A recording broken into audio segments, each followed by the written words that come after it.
বুবু বিদেশে একটা ছেলের সাথে প্রেম করে। ছেলের নাম ফরাদ, ইটালি থাকে, এখন দেশে আইছে। বুবু আপনারা কি ভালোবাসে, আপনার থেকে আরো অনেক ভালোবাসে ওই ছেলেরে। আপনার সাথে ফোনে কি কথা বলে বুবু? বুবু তো সারা রাত 24 ঘন্টা ওই ছেলের সাথে কথা বলে, হোয়াটসঅ্যাপ, ইমোতে। আপনি একটা কথা বলুন, আপনি বুবুকে যখন যখন ফোন দেন তখন পান না তো? কারণ বুবু আমার ফোন দিয়ে ওই ছেলের সাথে কথা বলে। কেন জানেন? কারণ আপনি যেন অ্যানাদার কল ওয়েটিং এ না পান। আমার বুবু এখন কই আপনি জানেন? ওই ছেলের সাথে দেখা করতে একটা হোটেলে গেছে। আমার বাকি আমার হাতি ধরতে দেয় না, আবার আরেক বেটার লোকে আরেক হোটেলে যাইবো? না না, আমি এসব বিশ্বাস করি না। বুবু যে আপনার হাত ধরতে দেয় না, এটাও বুবুর একটা অভিনয়। বুবু আপনার হাত ধরতে দেয় না, কিন্তু ওই ছেলের সাথে একটা হোটেলে। আমার বুবু তো, আমি এর থেকে আর বেশি কিছু বলতে চাই না।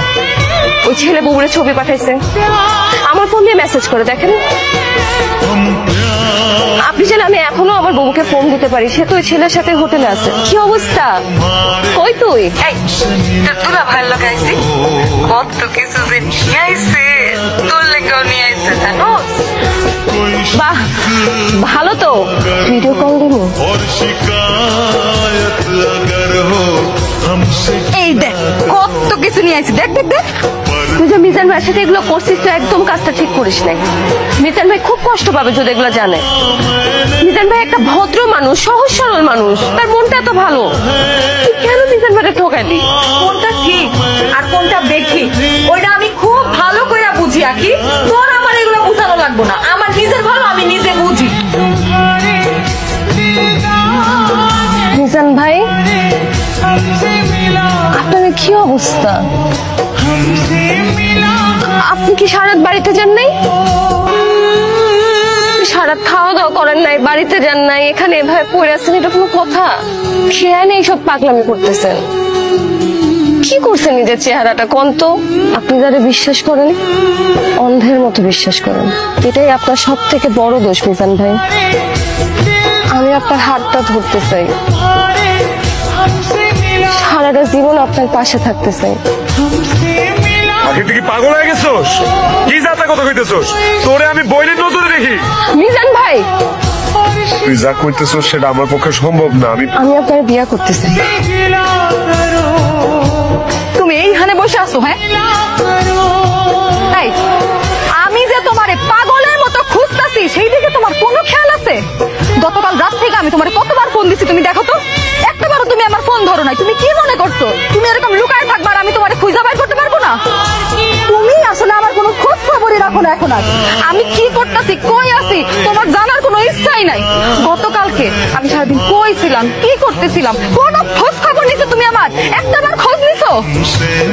তোমার লগে আমার দেখা করার কথা ছিল, আমি কেন আসতে পারি নাই, কই ছিলাম সেটা জানার একটাবার চেষ্টা করছো তুমি? আমার তো সর্বনাশ হয়ে গেছে রে, আমার তো সবকিছু শেষ হয়ে গেছে, সব ধ্বংস হয়ে গেছে। আমার আগে সব শেষ হয়ে গেছে, সব ধ্বংস হয়ে গেছে। কয় তুই কি কয়, কি হয়েছে গো? পড়াত হতো না, পড়াত ও তুমি ভাই তো আঁকি, ওর দুটা বাচ্চাও আছে, ওর বউ আর ওর মধ্যে মিলমিশ হয়ে গেছে। এখন দুইজনে আমার বন্দিয়া খালি গালাজ করছে।